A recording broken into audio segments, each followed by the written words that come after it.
தாவேக அரசுக்கு தொடர்ந்து தொல்லை கொடுக்க திட்டமிட்டிருக்கிறார் ஆளுநர் அப்படிங்கிற ஒரு செய்தி இப்போது பெரும் பரபரப்பாக மாறி இருக்கிறது. கூட்டணி கட்சிகள் எல்லாம் மிக கடுமையாக கண்டிச்சுட்டாங்க.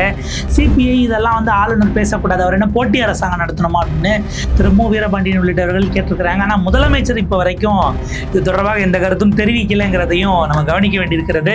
அடுக்கடுக்காக ஆளுநர் தொடர்ந்து ஒரு பேரலல் கவர்மெண்ட் நடத்த முயற்சி செய்கிறாரா, அவருடைய எண்ணம் என்னவாக இருக்கிறது, தொடர்ந்து கடந்த 4 நாட்களாக ஏன் ஆளுநர் சர்ச்சையிலேயே இருக்கிறார், அது திட்டமிடப்பட்டதா, அதனுடைய பின்னணி என்ன, டெல்லியில் உள்துறை அமைச்சர் அமித்ஷாவை சந்தித்ததற்கும் இதற்கும் சம்பந்தம் இருக்கிறதா, விரிவாக அலசுகிறது இந்த செய்தி தொகுப்பு.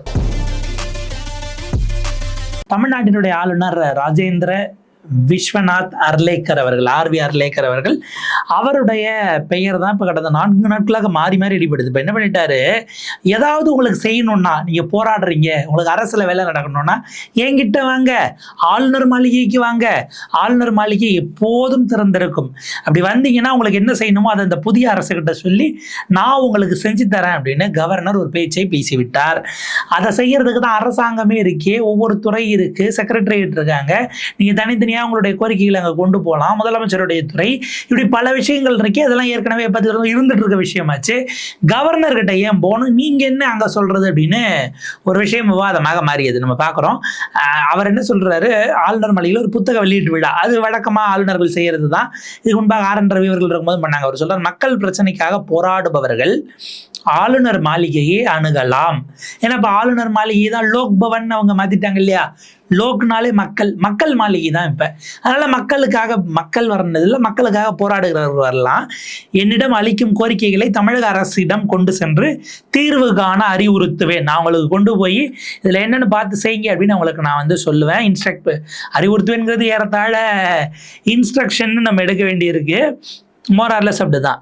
ஒன்றிணைந்து மக்களுக்காக செயல்படுவோம், நாங்கள் கவர்மெண்ட்டோட இணைஞ்சு ஒன்றிணைந்து அந்த இணக்கமாக செயல்படுவோம் அப்படின்னு முதலமைச்சர் அவர்கள் சட்டமன்றத்தில் சொன்னார் இல்லையா, அந்த மாதிரி ஒன்றிணைந்து நாங்கள் 2 பேரும் கோஆர்டினேட்டடாக செயல்படுவோம்.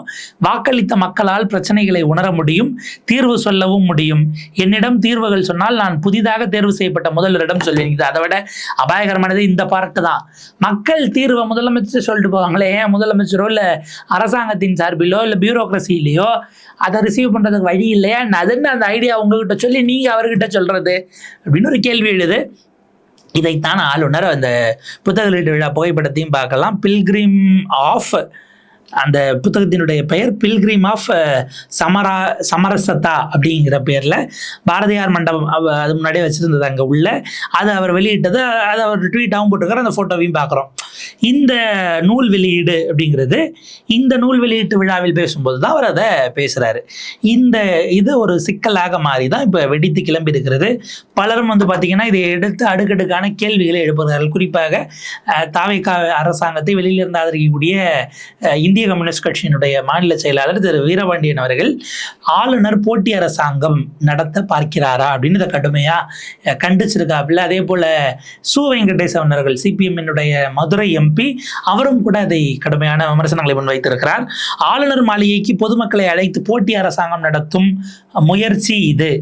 ஆளுநரின் செயல் மாநில அரசின் நிர்வாகத்தில் நேரடியாக தலையிடும் அதிகார அத்துமீறல்.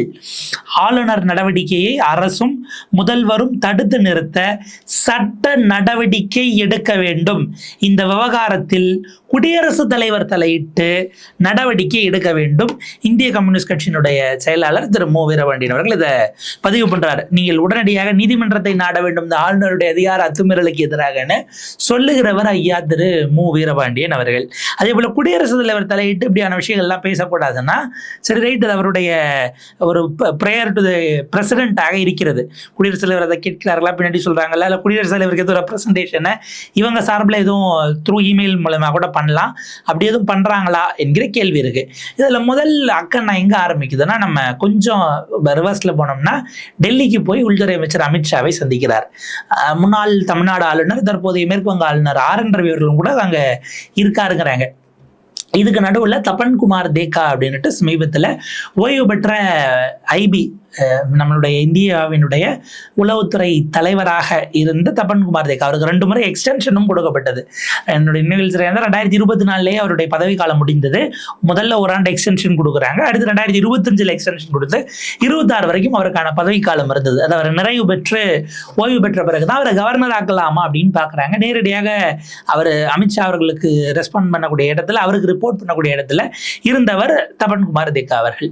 கடந்த காலத்தில் ரொம்ப பெரிய பல்வேறு விதமான ஆப்ரேஷன்ஸில் அவர் சம்மந்தப்பட்டிருக்கிறார், கோஆர்டினேட் பண்ணியிருக்கிறார், பொறுப்பேற்று இருந்திருக்கிறார். இப்படியான விஷயங்கள் எல்லாம் பார்க்குறோம். அது ஒரு நீண்ட காலம் ஒரு எக்ஸ்பீரியன்ஸ் உடைய ஒரு பெரிய அளவுக்கான கிரெடென்ஷியல் கொண்ட ஒரு ஆஃபீஸர் தான். அவரை கொண்டு வரலாமா? உளவுத்துறை அதிகாரியாக ஒருத்தர் இருந்தார். அது தமிழ்நாட்டில் ஆர் என் ரவியை வச்சு நம்ம குடைச்சல் கொடுத்த மாதிரி இவரை கொண்டு வரலாமான்லாம் செய்திகள் ஓடுச்சு. ஆர் என் ரவியை கூட திரும்ப கொண்டு வரலாமா அப்படின்ற வகையில் பார்த்தா அர்லேக்கர் முதல்ல அந்த வைகை விவகாரம் ஒரு போகிற வீட்டில் இருந்தார். வைகை பார்த்தார். அதுக்கு பிறகு சர்க்கியூட் ஹவுஸில் வர வச்சு அதிகாரிகளோட ஆலோசனை ஆய்வுன்னாங்க. ஆய்வுன்றதுக்கு விமர்சனம் வந்தது. உடனே மதுரை மாவட்ட நிர்வாகம் என்ன சொன்னாங்க, நாங்கள் போய் அவரை மரியாதை நிமித்தமாக தான் சந்திச்சோன்னு. ஆனால் ஒரு சிலர் என்ன சொல்கிறாங்க, 2 மணி நேரம் வரைக்குமே ஆய்வு நடந்ததா சொல்கிறாங்களேங்க. 2 மணி நேரமாக மரியாதையாக சந்திச்சிங்க, நாங்கள் உள்ளே என்ன நடந்தது அப்படிங்கிறதுல கிளாரிட்டி இல்லாமல் இருக்கிறது. ஆனால் அதற்கு பிறகு அவர் அங்கே பேசும்போது நாட்டை தூய்மைப்படுத்துவது அப்படிங்கிறது, நதிகளை தூய்மைப்படுத்தி கொண்டு வருவதும் கூட தேசபக்தி தான். நீங்கள் அதை செய்யலைன்னா நாங்கள் ஆளுநர் மாளிகை நேரடியாக களமிறங்கி அந்த வேலைகளை செய்வோம் அப்படின்னு ஆளுநர் பேசினார். அந்த இடம் தான் மிகப்பெரிய அக்கண்ணாவாக மாறிச்சு. கூட்டணி கட்சிகள், தாவேகாவினுடைய கூட்டணி கட்சிகள் அத்தனை பேரும் அதை கடுமையாக ஏறத்தாழ விமர்சித்தாங்க. ஆளுநர் இப்படி பண்ணலாமா கூடாது, மதுரை எம்பியில் தொடங்கி பலரும்.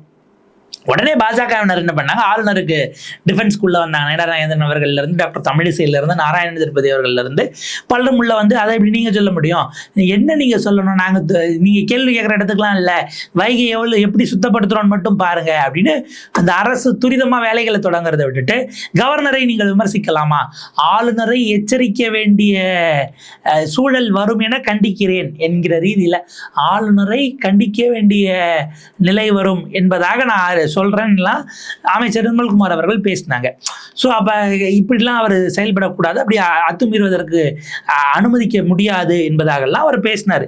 ஸோ அந்த வார்னிங் குறித்து ஒரு வார்னிங் வரும் அப்படிங்கிறதுக்கான ஒரு வார்னிங் எல்லாம் கொடுத்து ஓடுச்சு இல்லையா. அது முடிஞ்ச அடுத்த கையோட தான் இவர் என்ன பண்ணுறாரு, இப்போ ஆளுநர் நீங்கள் விளக்கமாக ஆளுநரை போய் பலரும் சந்திப்பாங்க.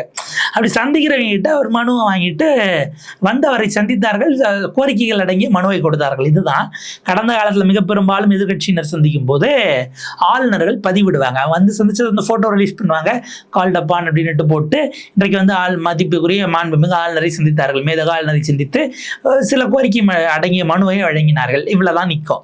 ஆனா இந்த ஆளுநர் என்ன பண்றாரு, வரிசையா வரக்கூடியவர்கள் அவங்க என்ன குற்றச்சாட்டு வைக்கிறாங்க, ஏன்னா ஒரே நாள்ல 3 பேர் போய் பார்த்துருக்குறாங்க. 3 டீமுமே யாருக்கு எதிராகனா ஆளக்கூடிய தாவேக அரசாங்கத்தை கண்டித்து விமர்சித்து அது தொடர்பான அதற்கு அரசுக்கு எதிரான பல்வேறு கோரிக்கைகள் அடங்கிய மனுவை தான் கொண்டு போறாங்க. ஒரு படி மேல போய் திரு இன்பதுரை அவர்கள் வெளில வந்து 356 பயன்படுத்தணும் அப்படின்னா ஆட்சியை கலைக்கணும்னே அவர் வெளியில பேட்டி கொடுத்துட்டாரு.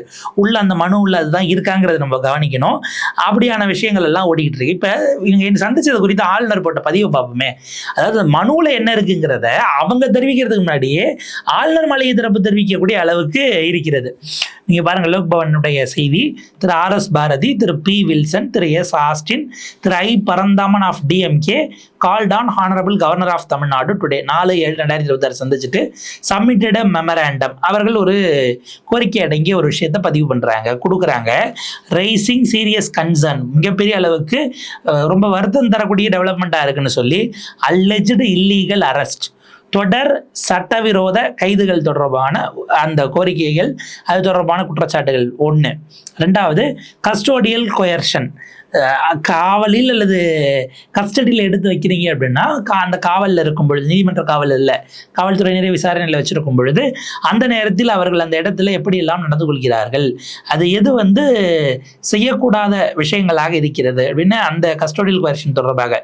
அதே போல் attempt to induce defection of elected representative through misuse of police machinery, காவல்துறையினரை பயன்படுத்தி, காவல்துறை கட்டமைப்பை பயன்படுத்தி, ஏதாவது அனிதா ராதாகிருஷ்ணன் அவர்கள் வச்சு அந்த குற்றச்சாட்டாக இருக்கும், பயன்படுத்தி எப்படி வேறு கட்சியில் இருக்கக்கூடிய எம்எல்ஏக்களை அணிமாற்றி இழுப்பதற்கான முயற்சிகள் நடக்கிறது என்கிற ஒரு செய்தி. அடுத்து பார்த்தீங்கன்னா இந்த மெமரண்டம் கூடுதலாக என்ன சொல்லுதுன்னா, allegations of inducement offered to MLAs, எம்எல்ஏகளுக்கு கொடுக்கப்படுகிற அவங்களுக்கான அந்த ஆஃபர்கள் அது தொடர்பான விஷயம், தூண்டிவிட்டு ஆசையை தூண்டிவிட்டு அவர்களை அணிமாற்றுவதற்கான முயற்சி என்கிற குற்றச்சாட்டை வச்சு டு ஸ்விட்ச் பார்ட்டிஸ், கட்சி மாறுவதற்கு கொடுக்கப்படுகிற ஆஃபர்கள் தொடர்பானது. அதே போல unauthorised individual raised serious concern regarding unauthorised individual, அரசில் எந்த பொறுப்பிலும் வகிக்காத பதவி வகிக்காதவர்கள் அரசினுடைய அதிகாரப்பூர்வ நிகழ்வுகளில் கலந்து கொள்வது தொடர்பான கவலையையும் அவர்கள் வெளிப்படுத்தி இருக்கிறார்கள்.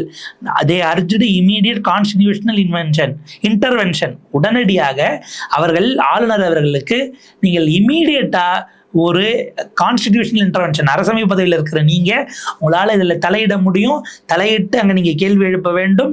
இண்டிபெண்டன்ட் என்கொயரி, எந்த விதமான சார்பும் இல்லாத ஒரு தன்னாட்சி புரிஞ்ச அமைப்பினுடைய விசாரணையை இதற்கு நீங்கள் உத்தரவிட வேண்டும். அப்ராப்ரியேட் ஆக்ஷன், உடனடி நடவடிக்கைகள் எடுத்து டெமோக்ராட்டிக் இன்ஸ்டிடியூஷன்ஸ், நம்முடைய ஜனநாயக அமைப்பு முறைகளை காப்பாற்றுவதற்கு உடனடியாக மாண்புமிகு ஆளுநர் உத்தரவிட வேண்டும் அப்படின்னு அவங்க சந்திச்சு அந்த புகைப்படத்தை இருந்து போட்டாரு. அதாவது வழக்கமாக அரசை சந்தித்து அவங்களுடைய கோரிக்கை மனுவை அழுத்தினருங்கிறத தாண்டி இவ்வளவையும் விளக்குறாரு. இதெல்லாம் அரசின் மீதான குற்றச்சாட்டு, இதெல்லாம் எங்ககிட்ட பரிந்துரையில் இருக்கு, நான் அதை பார்த்துக்கிட்டு இருக்கேன்னு அவர் பொதுவெளிக்கு அறிவிக்கிறார். அரசுக்கும் செய்தி சொல்கிறாரான்னு ஒரு கேள்வி இருக்கு. ரெண்டு.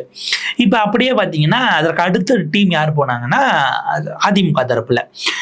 அதில் அதே லோக்பவனோட ட்வீட்டை பார்க்குறோம். Thiru Agri S Krishnamurthy and Thiru I S Inbadurai of ADMK called on honourable governor Tamil Nadu today and submitted memorandum seeking constitutional intervention, உடனடியாக அரசமைப்பு சட்டத்தில் இருக்கக்கூடிய நீங்கள் தலையிட்டு அல்லஜ்டு ஹார்ஸ் ட்ரேடிங், குதிரை பேர குற்றச்சாட்டுக்குள் நீங்கள் தலையிட வேண்டும்.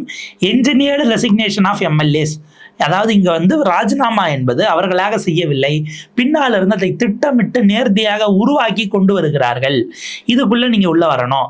And subversion of electoral mandate, மக்கள் கொடுத்திருக்கக்கூடிய அந்த வாக்கு அப்படிங்கிறது, வாக்கின் மூலமாக கொடுத்த தீர்ப்பு, இதை அதனுடைய மதிப்பை குறைப்பதற்கான முயற்சிகளையும் தொடர்ந்து செய்கிறார்கள் அப்படின்னு குறிப்பிடுறாங்க. இவங்க அதே போல ஒரு இண்டிபெண்டன்ட் என்கொயரி, தன்னாட்சி பொருந்திய ஒரு அமைப்பினுடைய விசாரணை வேண்டும். தனிநபர்கள் கேபினட் மீட்டிங்குள்ள போறது, confidential government deliberations chaired by honourable chief minister of Tamil Nadu, முதலமைச்சர் கூட்டுகிற மாநிலத்தினுடைய தகவல்கள் சார்ந்த ரகசியங்கள், அவங்களுடைய அரசினுடைய ரகசியங்கள் காக்கப்பட வேண்டியவை தொடர்பான கூட்டங்களில் சம்பந்தம் இல்லாத தனிநபர்கள் உள்ளே போவதை குறித்து நீங்கள் தலையிட்டு விசாரணைக்கு உத்தரவிட வேண்டும் என்று அதையும் ஆளுநர் தரப்புல சமூக வலைதளத்தில் அவங்களுடைய அதிகாரப்பூர்வ எக்ஸ் பக்கத்திலேயே பகிர்றாங்க. இப்போ எங்கே கேள்வி வரும்னா, சந்தித்ததை ஆளுநர் மாளிகை சந்தித்தார்கள்னு சொல்லாமல் எது எதற்காக கொடுத்தார்கள் அப்படிங்கிற விஷயம் இருக்கு இல்லையா, எதற்காக அதை கொடுத்திருக்கிறார்கள், எதற்காக அதை கேட்கிறார்கள் என்பதுதான் சொல்றதுக்கான காரணம். தாவேக்காவுக்கான செய்தின்னு ஒரு பக்கம் பார்க்குறாங்க. ஏன்னா உங்க மேலே இவ்வளவு குற்றச்சாட்டு வந்திருக்கு அப்படின்னு அரசுக்கு அவர் பதிவு பண்றாரு. இந்த குற்றச்சாட்டுகள் எல்லாம் என்னிடம் பரிசீலனையில் இருக்கிறது என்று அதுல ஒரு ஆங்கிள் இருக்கா என்பது கவனிக்கத்தக்கது. இந்த சூழல்ல தான் அவருடைய இந்த நேற்றைக்கு அவர் பேசிய பேச்சு, அதற்கு இப்போ எதிர்வினை ஒவ்வொரு கட்சியாக இப்போ உள்ள வராங்க. டாக்டர் திருமா அவர்கள் ஆளுநருக்கு அதில் அதிகாரம் இருந்தால், அதாவது குதிரை பேர குற்றச்சாட்டு வருது அப்படின்னா அது தொடர்பாக இவர்கள் உரிய வகையில் விசாரணை மேற்கொள்ளப்பட வேண்டும்னு சொல்லிட்டு, ஆளுநருக்கு அதிகாரம் இருந்தால் அவர் இதில் தலையிடலாம் அப்படிங்கிறார். அதிகாரம் இருக்கா இல்லையான்னு உங்களுக்கு தெரியாதா, எப்படி நீங்க அப்படியான ஒரு ஸ்டாண்ட் எடுக்கிறீங்க அப்படின்னு நமக்கு உள்ளபடியே புரியல. ஜனநாயகம் சார்ந்து இந்தியாவினுடைய அமைப்பு முறை, அரசியல் முறை, இங்க இருக்கக்கூடிய கான்ஸ்டிடியூஷனலுடைய ஸ்கோப் என்னென்ன, அதனுடைய லிமிடேஷன்ஸ் எந்த அளவுக்கு ப்ராக்டிக்கலாக பார்க்கும்போது சில இடங்களில் கிரே ஏரியான்னு நம்ம சொல்லக்கூடியது இருக்கு இல்லையா, நிர்வாகவியல் சார்ந்து இருக்கக்கூடிய லிமிடேஷன்ஸ் அல்லது அந்த கிரே ஏரியா வச்சு விளையாடக்கூடிய இடங்கள் எல்லாம் அது குறித்து ரொம்ப ஆழமான புரிதலுடையவர் தான் டாக்டர் திருமா அவர்கள்.